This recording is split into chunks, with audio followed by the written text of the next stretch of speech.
Let's dive into division. Hey math adventurers, if you're having fun learning with us, smash that subscribe button and join the Let's Stud family, Party Popper.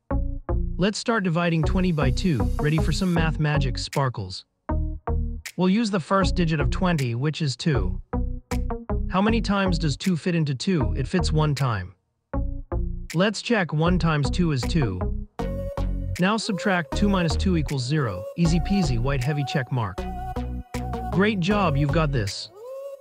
We have a remainder of 0 and 1 more digit to go.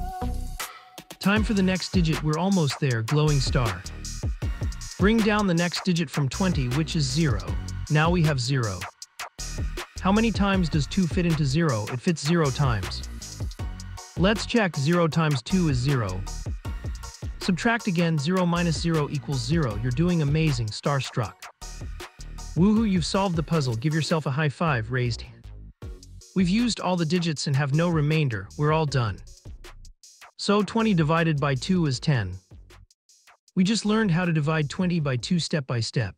Remember, practice makes perfect, and long division is like a puzzle we can solve. Keep exploring and conquering math with more fun videos on Let's Stud. Bye for now, waving hand.